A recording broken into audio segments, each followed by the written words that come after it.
So I think 2022 is going to be an exciting year for our foundation. We're really starting to get a lot of attention from we just partnered with Walmart, Oh, wow. and we're now, if any of the departments that are listening have a Walmart in their area, and you are in need of a drone, contact us, because Walmart's willing to work with us to make a donation. So Awesome. I'll go over that when we do the introduction.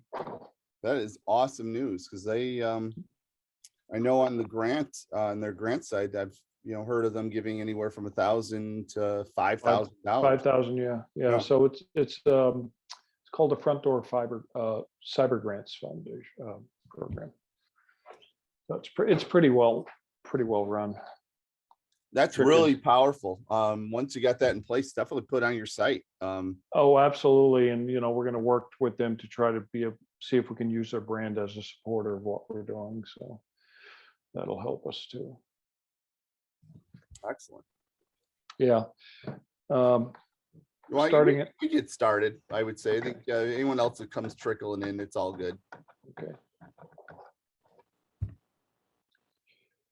Go to the chat. Okay, I'll be monitoring the chat too a little bit if on the side. You ready, Michael? Yeah, we're ready when you are. Okay. First of all, I want to take this opportunity to thank each and every public safety servant that's out there, whether you're a grant writer or you work in the office. If you work in public safety, we can't thank you enough for what you do. The National Public Safety Drone Donation Program is so proud to have partners like Michael at Dynamic International working with us to help get you guys the tools that you need to help keep not only your team safe, but to help protect those in your communities. I was just mentioning that we've recently partnered with Walmart. They're going to start hopefully funding some of our requests for drones and drone technology. And I wanted to also bring to your attention that if you should already have a drone program or money for a drone, and you do get a grant, be sure to contact us for pricing, because we have partners that will not only match pricing, but they'll give 5% of what the net proceeds they gain on it back to our foundation. So it's a win-win for everybody. And then if you're retiring old drone technology, we'd like you to also contact us, because we can recycle those old drones into our adoption program. We have a drone adoption program to where you can put that drone back in use, and we can give it to another department. We have over 110 departments waiting right now for drones. And as we work together through this, we can help recycle those drones. And then the drones that are not suited for public safety, we can also donate to our STEM program. We also donate drones that are not suitable for public safety into STEM to help kids' education programs. So without any further ado, I want to introduce Michael. Mike is going to share some amazing information. We've trimmed this back to once a quarter. We were doing it once a month, but we're going to stick with once a quarter now, because it's just a lot going on. Everybody's busy, and trying to herd everybody into one room once a month is like herding cats. So Michael, please. Thanks, Mark. I appreciate your time. I apologize for my voice in advance. I'm just getting over a bout of COVID. Good news is every second I'm getting stronger and stronger and healthier. So with that being said, real quick housekeeping. I take questions at the end of the event. So feel free to leverage the chat and type your questions in there. If there are specific projects that you're looking to find some guidance on, put those in the chat as well. And you have also the option of using your reaction icon at the bottom of your screen. If you click on it, it gives you an option to raise your hand, which moves you to the front of the room. So you can do that as well. But with that being said, let me fire up my presentation here and we will get started. Share my screen.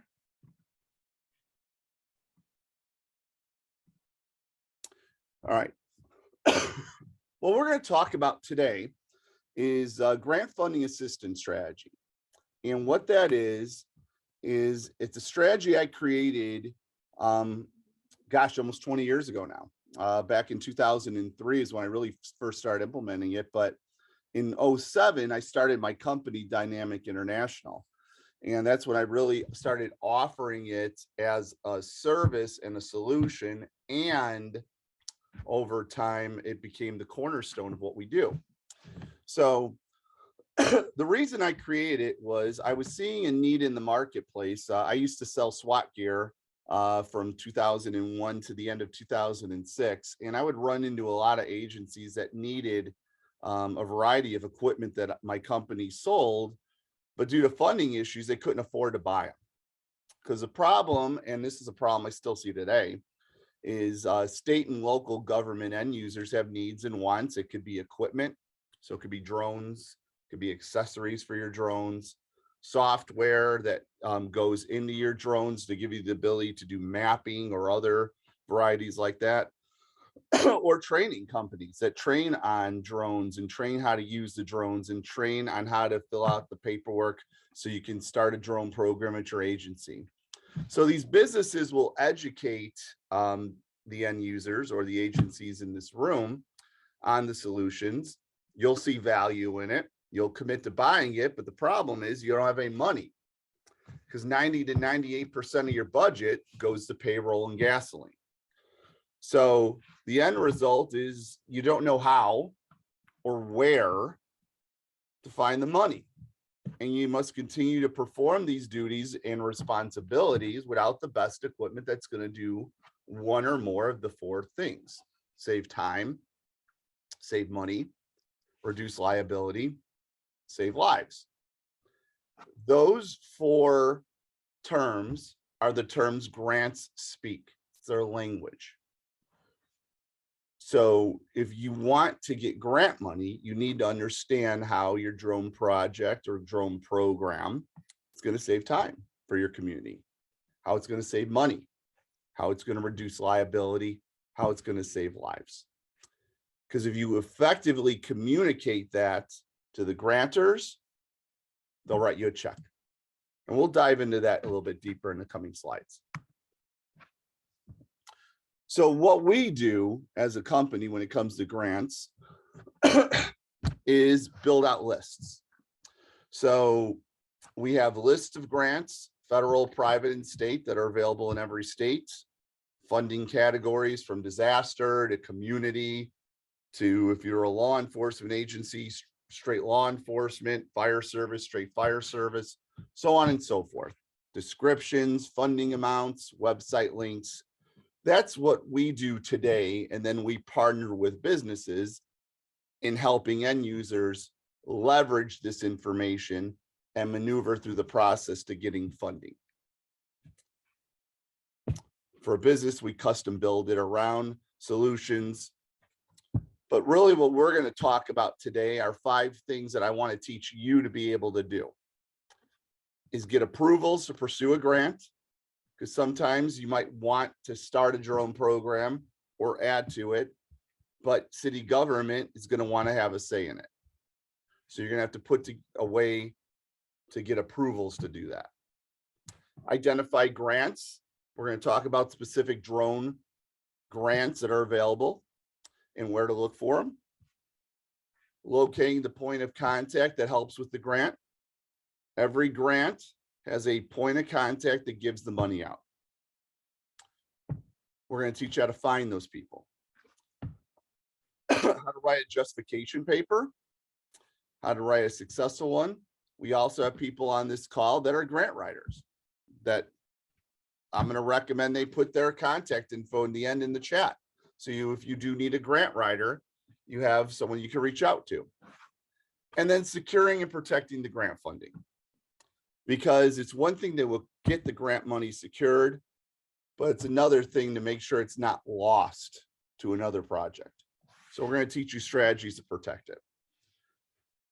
Before we get into those, I never know the amount of sophistication I have in the room when it comes to grants. Like I said, I know I have a grant writer in here because I know her. She's a really outstanding grant writer. She knows these terms. I might have people in this room that have never even written a grant before or thought about grants, that are just having to do it because they have needs for funds. So let's start off with the definition of terms. The definition of a grant simply puts a sum of money given by an organization for a particular purpose. You then have a grantor, which is the individual in charge of distributing the sum of money for the purpose. You have a grantee, the person or organization that receives a sum of money for a particular purpose. And there's three types of grants we're going to focus on: federal, state, and private. Private grants being nonprofits, foundations, and corporations. Grants are a two-step process. Filling out the application requires you to know specific city, county, and state info. Writing a narrative or a grant justification narrative or a grant narrative paper. Sometimes, and especially over the last decade, they have taken these applications and justification papers and wove them together. So you might be filling out an application and they're going to ask you 500 words or less. Tell us about the problem in your community. 500 words or less, tell us about the project, things like that. So let's take a moment and really look at what's going on in terms of funding challenges and the role grants play. Currently, and I've seen this honestly, over the 20 years I've been in this business, I've seen it ebb and flow. But right now we're in a time where we're seeing budgets get smaller and smaller. And a lot of it has to do with the economy. We have inflation, we have a real estate market in the business side where we have more vacancies than we would like. Tax revenue goes down. People are moving from different states to different states. So we're seeing overall budgets getting smaller and smaller. We also are seeing elected officials more now than ever want to say on what goods and services public safety agencies purchase.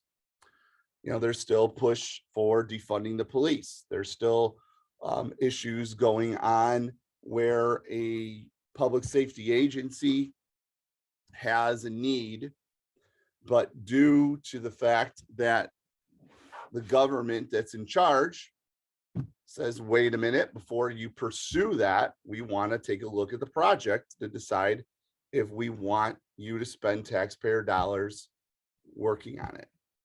So elected officials more and more than ever are having a say on this.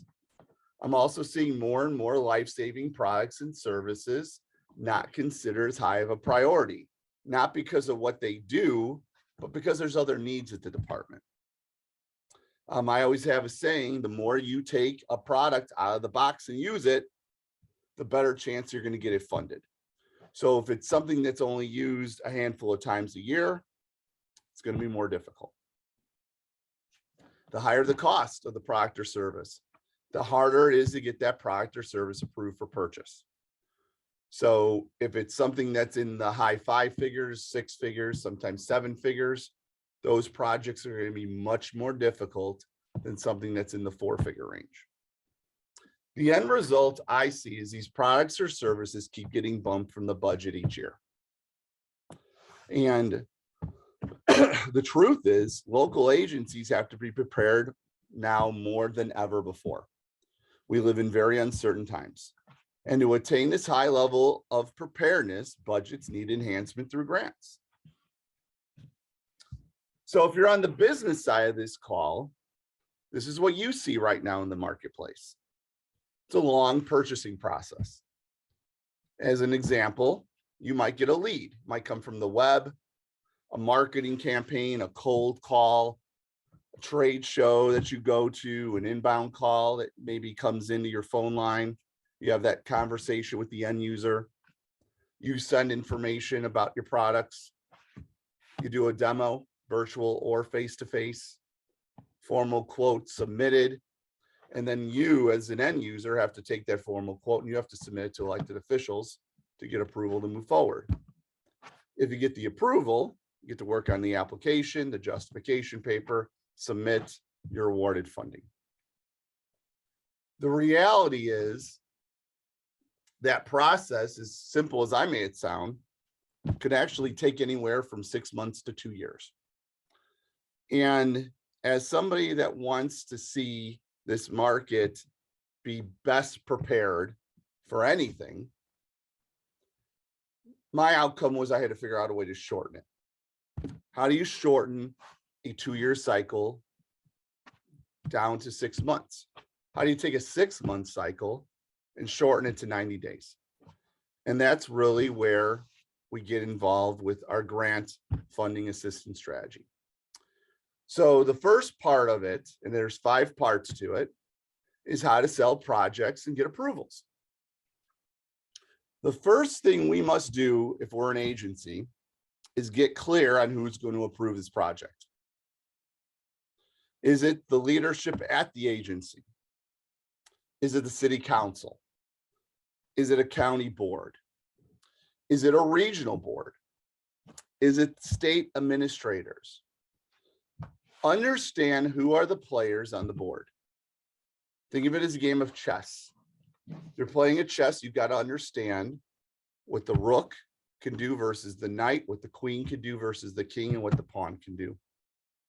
If you don't understand how those pieces play a role on the board, how are you going to win the game? Same thing here with a grant project. Understand who's involved. Then the next thing, understand why. The reality is, again, taxpayers pay public safety personnel salary. Elected officials want to say. So it's not uncommon that you're going to have to go in front of a city council or a county board to sell a project, even before you do anything. So the first thing you could do if you want to get approvals is show how the project can be realistically funded through a grant. May it be federal, private, and state. So you're going to want to do your homework. Sometimes you might be working with a company that knows this. It's rare. It's less than probably 2% of the market, but it doesn't mean it's not impossible. So leverage that relationship with the vendor if they know that answer. Secondly, you might have to do some Googling. So you do some research about grants, you do some research about projects. Maybe you're looking for a drone, grants for drone programs for law enforcement, or grants for drone programs for fire service. You could do that. Also, showing how the project's going to do one or more of the following: save time, save money, reduce liability, save lives. This is information the vendor could supply you as well. They know their product or their software or their training better than anyone. They should be able to explain to you and give you it in writing how their solution will save time or save money or reduce liability or save lives. You might also have a good idea of that too, based on your needs, but you're going to want to have all this written down and ready to go when needed. Then from there, understanding the authorized equipment list, or AEL. Now, if you're not familiar with the AEL, AEL again stands for Authorized Equipment List. It's a list of approved equipment types allowed under FEMA's preparedness grant programs. It actually started after the Oklahoma City bombings. And then after 9/11, it really got expanded out. And now this list has over 760 product categories. The intended audience is emergency managers, first responders. So that's fire, police, EMS, emergency management. And the way it works is the AEL is made up of 21 equipment categories that are divided into further categories and then subcategories and then individual equipment items. You're not going to find a manufacturer, make, and model on there. It's going to be very general terms. The two line items in the AEL that are most important to you are small unmanned aircraft system, which is 03OE-07-SAUS. So 03 is the category, 03 is the subcategory, 07 is the subcategory, and then the product is the USAS in this case, or small unmanned aircraft system. Now, if you're looking for upgrades, you're going to want to know 030E-07-UPGD. That's for robots or remotely piloted vehicle upgrades. So what can you do with this information? Take an image of this screen, type in those line item numbers I read to you, and Google them. It'll take you to the page on FEMA's website where you can find that. Print it off. That's documentation that FEMA recognizes drones and upgrades the drones as a necessity to first responders and public safety agencies. So there's additional leverage. The next thing I want to talk about are the grants. So let's start off with federal grants. These are federal grants you want to think about. The first one is the American Rescue Plan. The reason that one is a valid grant to go after is it's very broad. You could buy almost anything with American Rescue Plan money. So if you can show how the community is going to be added value by having a drone program, you will be able to use ARPA money or American Rescue Plan Act money. AFG, it just closed. There are certain items that you can get for your drone program through the AFG. If you can show that your drone program can help with COVID-19 response, there is old AFG COVID-19 supplemental money that might still be available in your community. And any old money, you always want to talk to your county first to find out if they know or have any old money that's available. You have community development block grant programs. I've seen them fund projects for drones and drone accessories. You have the community facilities direct loan and grant program. They have funded projects as well for public safety. I see a lot of police and fire departments using that to either equip their buildings or equip their teams that store their equipment in these buildings. So you have a way of leveraging those programs. CARES Act money, very similar to ARP money.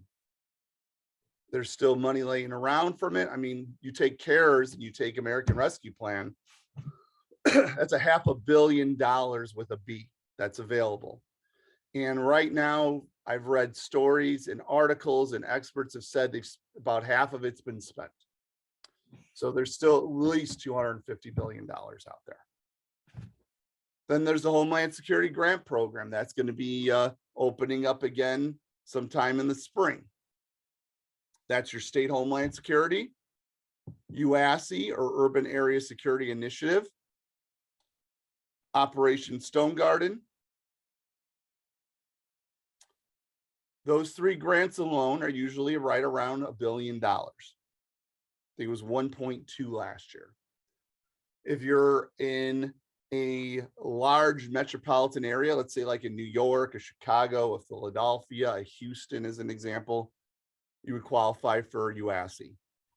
Everybody else is going to qualify for the state Homeland program. If you're on a border state bordering Canada, Mexico, or the oceans, you can apply for Operation Stone Garden. You just have to show how your drone program is going to help with drug interdiction.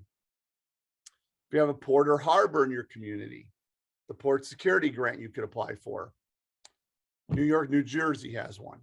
Baltimore has one. LA, San Diego, Chicago has one off the Great Lakes. They will fund projects for drones. Volunteer fire assistance grant. So if you work for a volunteer agency, there are grants that they will fund projects like this as well. Private grants. I get more excited about private grants than any other type of grant because there's a lot less red tape. The application process is much more streamlined and the funding goes directly to you. It doesn't go to your city or county. So that means your city councils and county boards don't have access to it. It goes right to you, and sometimes it goes right to the agency within your department. So there's public safety grants. The most well-known one, Firehouse Subs. They give out about $2.5 million a quarter. They're right now not funding drones, but they are doing accessories. So you can use that for accessories. Gary Sinise, his foundation is funding projects for public safety as well. If you live near a Georgia Pacific facility, they have a bucket brigade program where they will fund projects for local fire departments. If you live near a Mission Barbecue, which is a restaurant, they will fund projects for local public safety. They have a Mission Barbecue restaurant there. These are just an example of a few. There's roughly, probably, we've identified close to 2,000 private grants. So if you're looking for a list, we can help you out with that. If not, all you gotta do is Google private grants for drone programs. And then you just start reading, and then you'll start building your own library. Now, another grant program would be community grants. May they be community development, enhancement, or improvement. The way a drone program fits into that category is that if you can show how your drone program is going to optimize your public safety capabilities, an optimized public safety agency helps a community develop, enhance, and improve. There's the fit. So some examples, Chevron. So if you have a Chevron gas station or a Chevron facility within your community, they will fund projects for community development, improvement, enhancement. City Foundation, which is Citibank. If you have a Citibank in your backyard, they will do it as well. If you have an enterprise rental car place in your community, they will fund projects. A lot of your local businesses will fund projects to improve the communities that they do business in. Why? They have people that live in those communities work for them.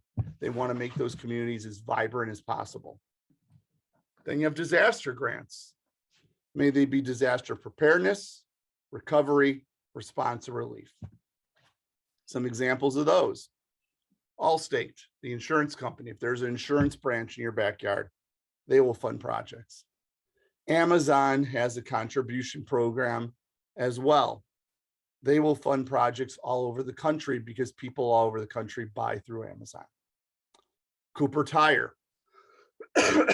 There's a Cooper Tire factory, or if there is a tire company that sells Cooper tires, they will fund projects to prepare or respond or recover or relief from a disaster.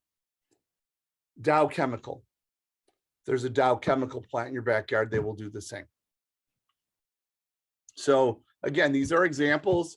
There are thousands of these types of grants out there.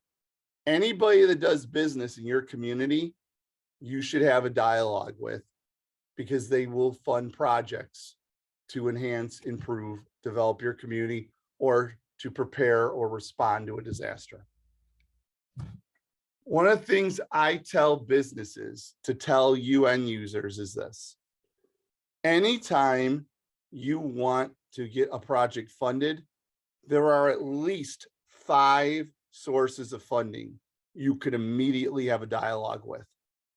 Banks are number one, and I'm not talking loans. Banks will write you a grant for your project because they're considered a soft target. The better you're prepared, the better the bank wants you to be prepared. So they will fund projects. Energy companies, gas, electric, they will fund projects as well. They're soft targets. So they will provide funding. Where I live, there's Commonwealth Edison. They're the electric company that supplies electricity to Chicago and quite a bit of the suburbs of Chicago. They have a grant. They give away 10 grand to any agency that needs funding for projects. It's a 2-page paper. Insurance companies. So again, Allstate, State Farm, American Family, Farmers. If you have an insurance branch in your backyard, they will support your projects. Again, they have people all over the country that buy insurance from them. They want to keep those people safe. They also get a write-off and get a tax break by funding projects like this. Manufacturing companies, refineries, petrochemical, oil and gas, plastics, food processing, pharmaceutical. Those types of manufacturing have materials on hand that make them soft targets. They will also fund projects to make sure you're prepared. Public safety foundations. If you don't have a 501c3 foundation set up to support your agency, look into doing it. They can take donations from the citizens and from the businesses. They can go out and buy assets and give you the assets. It's a great way to increase your ability to fund your projects. Railroads. If you have a railroad that goes through your community, they have rail cars that have different types of products and chemicals. They're soft targets. They will fund projects for public safety. Last but not least, regional community foundations. To give you an example of this, they're like private equity firms. They raise money within the communities that they reside. They reinvest money, they grow the fund, and every year they give away about 10% of their money. I was just on a call with one of my clients, this company that makes security software. They are working on a security software project for a school district in Michigan, Monroe, Michigan to be exact. So in researching grants for this school district, there's a community foundation that is made up of 8 counties, a cluster of them. Monroe's one of them. That fund has $843 million in it. They're going to give away $80 million to nonprofits in those 8 counties. 84 million, 8 counties. The Assistance of Firefighters grant just closed. It was worth $440 million this year. It's a good grant. That's $440 million for 50 states and 6 US territories. I just gave you an example of a community foundation that is for 8 counties that has 800 million and is going to give away 80 million this year. Find out about the regional community foundation in your area. Google regional community foundation and put your county into that Google search. Find what comes up. Start a relationship with them. Those types of foundations have a couple hundred funds in them, and those funds will fund different problems in those communities. So learn about your private grants. To me, they're the best of the best. State grants, some examples. If you're a law enforcement agency, the Edward Byrne Memorial Justice Assistance Grant, or the JAG grant. It's a great grant to fund projects. It's a formula grant. Rural fire community grants. So rural community fire protection grant program. That will fund a project for anybody that has a fire department that services a community of less than 10,000 people. So those are just some examples. One advice I would give is if you want to find out what grants are available in your state, go to your state websites. Start reading about each department within your state, and then look for the grant section and see what type of projects they fund. And if you think you're on the fence, call them. Have a dialogue with them. Explain what you're looking to do. They'll tell you yes or no, but build that relationship with them, which leads to the third point, building rapport between you, the agency or end user, and the grantors. Federal grants have conditioned our market to think that all we do is we fill out paperwork and we write a paper, and that's it. Grants are about relationships. Grants are about solving problems. Build rapport with these grantors that are in charge of these grant funds, because the better they understand and know you, the better they're going to fund your projects. So let's take a step back and talk about this. First, every federal, private, and state grant has a point of contact. They answer questions about the process. They review and approve the application and the justification paper, and they cut the check. So why are they important? Their responsibility is to spend money on allocated funds. They just want to make sure they're sound and viable projects. They understand the grant they're in charge of. They understand the mission of the grantor they work for. Their job is to help you with any and all questions. So building rapport with them is essential, because they're there to make sure you're successful. They want to give this money away. It's already been earmarked to give away. It's not that they're thinking about giving it away. It's going to be given away when they start that fund. So get to know them, let them get to know you, because when people like each other, they tend to see how they're alike. And the more commonality you have with the grantors, the better chance they're going to fund your project. So let's get to the fourth point, the components of a successful justification paper. Most people think of what I do as a grant writer. Grant writers are extremely important. As you can see, it's one of the pieces of the puzzle. It's not the entire puzzle. But I want you to understand a 10,000-foot view of what a grant justification paper is. Simply put, it's an affirmative case addressing the current problem and showing how your project's going to solve the problem. The components are always the same. Identify the problem, quantify the problem. How big of the problem is it? Then show how the project saves time, saves money, reduces liability, and saves lives. That is information you should be able to get from the supplier. Then from there, a 12-month implementation plan. From the time you purchase, to the time you take delivery, to the time you get training. Leverage your media, print, digital, radio, TV, and notify the community. Then lastly, the cost.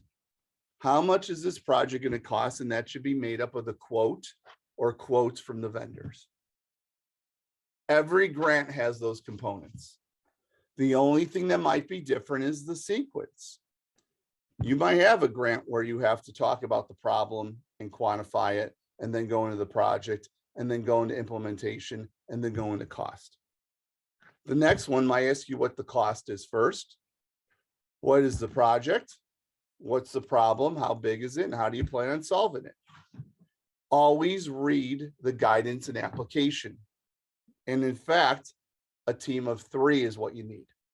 3 people that read the guidance and application, 3 people that read the application once it's filled out, 3 people to read the justification paper to make sure it's strong enough. Read and get your team reading together. And if you're not all in agreement, you need to make some changes. Last but not least, your role in securing and protecting awarded grant funding. Why is this important? There are multiple parts of your agency that have projects that need to get funded. There's end users in charge of these projects. They're going to do what it takes to get funding. If they know there's money sitting there, they're going to ask about it. And you don't want to lose your funding. Now, technically, funding's never lost. It's never disappears. It's never just gone. It gets moved. But let's talk a little bit about that term, funding lost. money's not spent quick enough. Someone else at the agency is more persuasive, so the money got moved from project A to project B. Didn't have enough leverage with leadership to keep the money. The outcome I have for you folks is to reduce this from happening. It's not a silver bullet, but if we can weigh the odds in your favor, why not? So how do we do this? First of all, build an agency team that supports the project. So find people at the agency. So if you're working on getting a drone program for your traffic division, see if patrol would have any value. See if investigations would have any value. See if operations or special operations would have value in having a drone program. Work as a group. Remember, build that chessboard, get those chess pieces on it. Secondly, get leadership. Get your chief, your sheriff, your battalion chief, your deputy chief, your chief deputy, your captains, your commanders, lieutenants. Get a team of leaders on board. Bring them into the project. Get their thoughts. Have them at the demo. Elected officials. If you know you're going to need to go in front of city council or county board, have your local aldermen come to the demonstrations, have them come to the meetings. Bring them in before you have to go in front of them. Turn those meetings in front of them into a home game. Get them on your side. Local businesses, talk up your project to local businesses. Ask for their support. They can support you by talking to city council on your behalf. They might write you a check.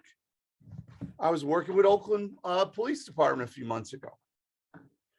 They got 80% of their money through having conversations with local businesses. Leverage those local businesses. They're looking for tax write-offs. If they can help you, they will.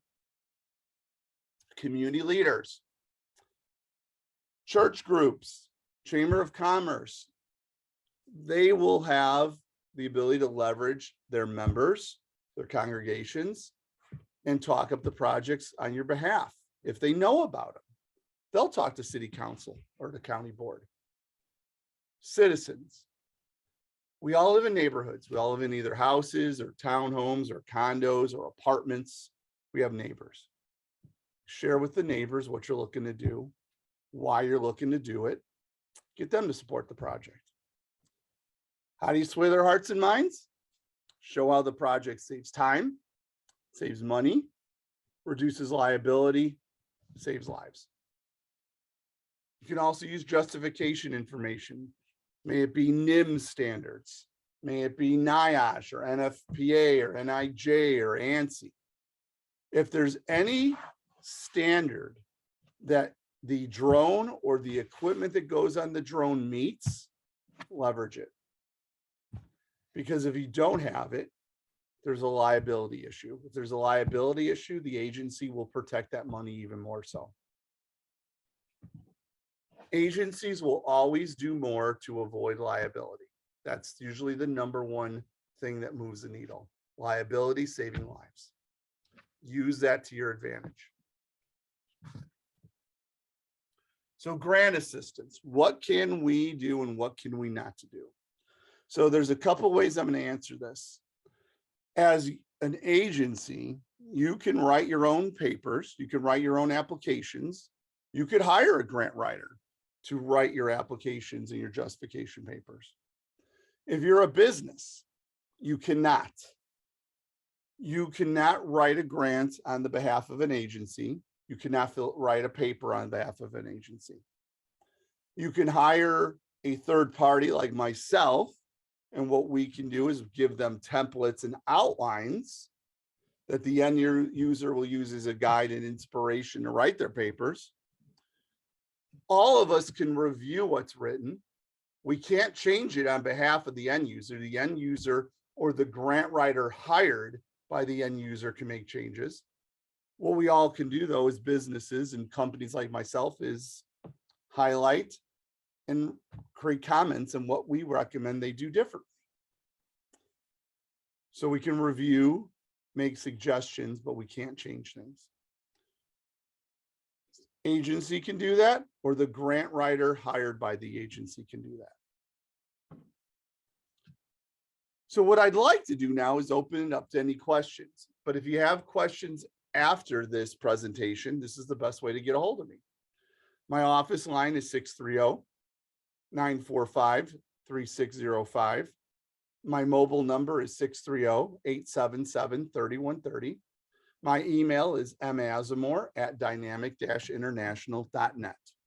So I'm going to stop sharing my screen here, and let's take a look and see if there's any questions I can answer.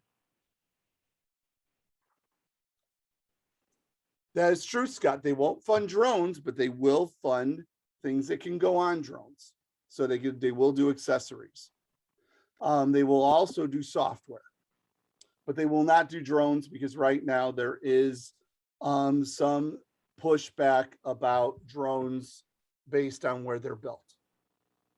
Until that gets worked out, Firehouse Subs won't do the drones, but they will do the accessories. If you have any other questions, you're more than welcome to unmute. We have about 13 minutes. I'm happy to stay online here and answer them. Hi, Mr. Asimov. Yes. Hi, thank you for this presentation today.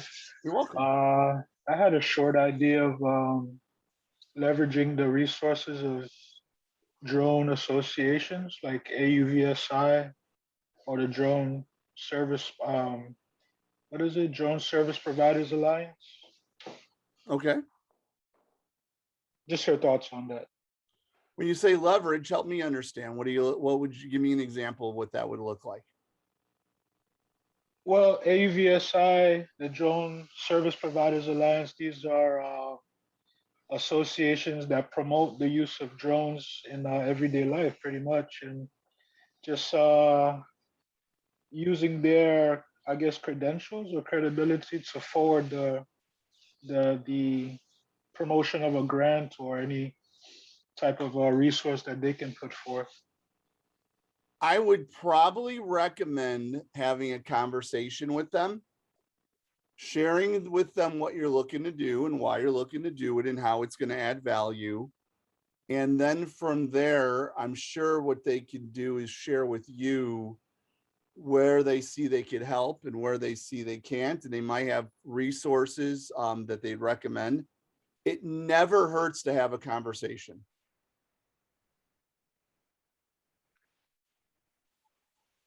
Okay, that's right. Thank you. Sure. Will this be emailed to participants? Yeah, if you shoot me an email, I'll be more than happy to share it with you once Michael shares it with me. Yeah, anybody who would like a copy of this. And plus this is going to go up on our YouTube channel. We have a channel where we post things like this. Let me see, there's another Awesome, thing. thank you, thank you. If you could post a YouTube channel, that would be great. So Michael, there's another question from Troy there. Is there any advice or can you touch on elected officials being fearful of drones due to privacy? And you know what? That is a great idea and question. Yep. You need to have a good relationship with your local elected officials because first and foremost, if they don't have rapport with you, anytime a project is put in front of them, they're human. They're going to look at the project and say, okay, does this make sense? Does this not make sense? Why would this make sense? Why would this not for the community? And I hate to say it, but they're going to say this too. Why would this make sense for me to get reelected? And why would this not make sense for me to get reelected? If they don't understand the project or know you, that's where they're going to be operating from. So you want to get to know them. You want to bring them into the project itself. And if you know that they're fearful of privacy concerns, if they know you and understand your mission and understand your problem better, that's going to be the best way to move them over to your side. Does it mean it's going to work all the time? No, but you have to know who on the city council would support you and who wouldn't. Bring them in, and maybe they could talk that person in. I wish politics didn't play a role in our market, but they do. So since we understand that they're going to, we need to understand how to maneuver through them.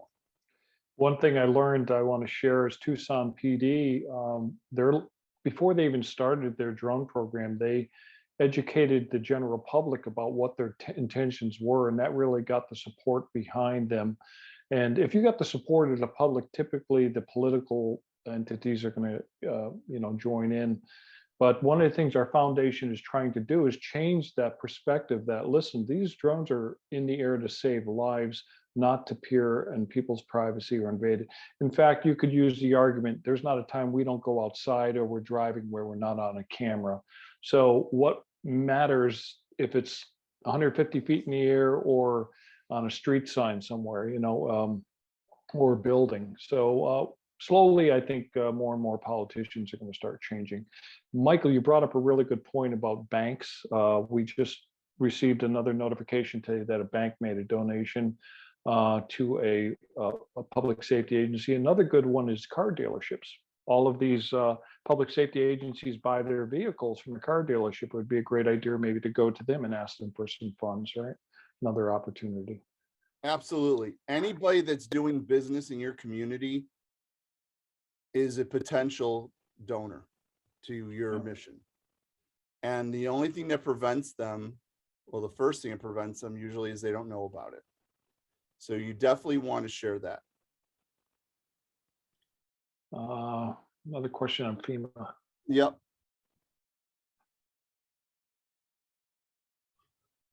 When it comes to FEMA grants, the first thing you want to do is every FEMA grant has a point of contact. You want to start a dialogue with them, and you want to share with them what you're looking to do and ask them for any helpful hints and advice to streamline it. The FEMA grants have conditioned us to think that a grant is filling out a piece of paper and writing a paper. They're not. They're relationships. Every grant, even on the federal side, has a point of contact that oversees it. Some of them are local, meaning they're in your state. Some of them are regional. They're within a region or a cluster of states. Some of them are in DC. Start a dialogue with them. Have communication. Learn the ways of the process so you can best maneuver through it. I wanted to introduce Lauren. Michael not only is a partner supporter of NPS-DDP, but Lauren, she owns a company of public safety grant writing, and you can find her link in the chat there if you have need to get a grant writer for, putting a grant proposal together. She or Michael would be great resources for you. We're really happy to have these resources available through our foundation to help you public safety get the money that's out there. I wasn't aware there was so much money until I met Michael, and it seems like I learn something new every time I sit in on these webinars. Michael, thank you so much. Well, here's something I learned because I just was recently updating all our data from my journey through COVID. We have identified over $670 billion of grant money that's available for public safety projects. That's $670 billion with a B. There's plenty of money out there. It's not about resources. It's just about resourcefulness and how to play the game.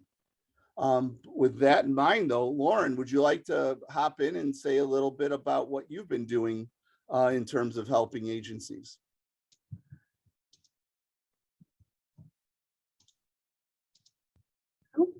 I'm trying. my video doesn't want to work for some reason. No worries. We can hear you though. Okay, cool. Yeah, I'll start talking. I'll see if I can get it to work. Might not work for me today. So I initially got into this working with my stepfather, who teaches water rescue training and sells equipment to first responders. And we Michael actually reached out to us, and that's how I got into all the grant writing and the strategy training. And I was the initial guinea pig for this training, and I've been probably multiple times since then. And I also learn something new every single time. So these are extremely helpful. You know, I grew up in a first responder family, so this is really important to me. This cause is near and dear to my heart. I'm truly in this to help first responders and public safety agencies find funding. So if you guys are writing a grant and you just have a quick question, anything like that, feel free to give me a call. I'm happy to answer your questions, listen to if you have any concerns, and see what I can do to help, whether we're working together or not. So just to let everybody know, Lauren and Michael are on our website as supporters. So if you should misplace their contact information, go to nps-ddp.org and you'll see them under partners with their link. Excellent. Yes, and thank you. And you know, on behalf of the board of directors, we can't thank all public safety servants enough for what you do. And then we're going to be holding this every quarter. You know, follow us on our social media. We'll be posting in advance when our next webinar is with Michael. And again, please keep us in mind if you have old retired drones, or if you want best possible pricing, and our partners will donate 5% back to our foundation so we can help departments that aren't as fortunate as funded departments. Thank you, Michael. Thank you, Lauren, for everything. Appreciate all that you guys do. And thank you especially to the public safety servants out there.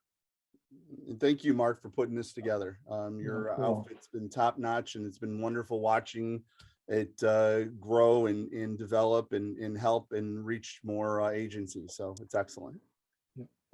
All right. Thank you all. Have a good day.